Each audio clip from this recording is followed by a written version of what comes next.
Diqqətlər bu dəfə Bakıdadır. Çünki Bakı 5 il öncə qazandığı zəfərin paradına hazırlaşır. Səhərin erkən saatları olmasına baxmayaraq, hazırlıq işləri sürətlə davam edir. Oturacaqlar quraşdırılır, səs ucaldıcı sistemlər yoxlanılır, yol nişanları çəkilir. İşıqlandırma və səhnə quruluşu üzrə son işlər də artıq yekunlaşmaq üzrədir. Bütün proseslərə ciddi nəzarət olunur.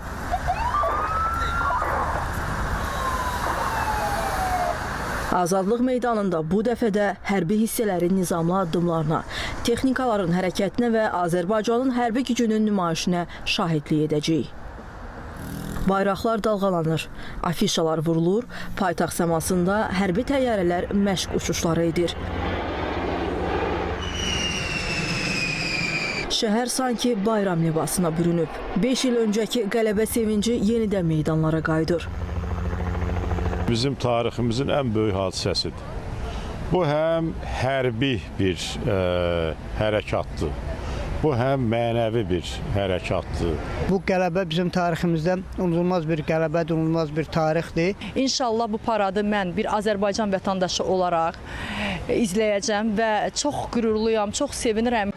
8 noyabrda keçiriləcək parad həm vətən müharibəsində qazanılan qələbənin ildönümünə, həm də Azərbaycan ordusunun müasir inkişaf səviyyəsinə həsr olunacaq.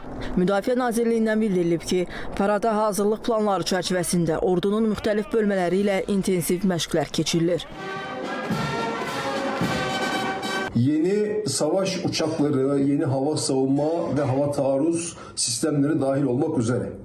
Bunların bir kısmını göreceğimizi değerlendiriyorum. Diğer tarafıyla operasyonel katmanda alınan silah sistemleri, yeni nesil silah sistemleri, bir diğer tarafıyla da taktik alandaki silah sistemleri. Sadece havada değil, özellikle karada ateş desteğiyle ilgili gelişmiş topçu sistemleri, manevra ile ilgili hareket kabiliyeti son derece yüksek, zırhlı unsurlar, mekanize unsurlar, bunların hepsinin bu gösteride yer alacağını değerlendiriyor. 8 noyabr tarixində paytaxt Bakı bir daha Zəfər gününün rəmzinə çevriləcək. Fidan Mahmudova, Elvin Qəhrəmanov, Vəfa Seyidova, ASTV Xəbər.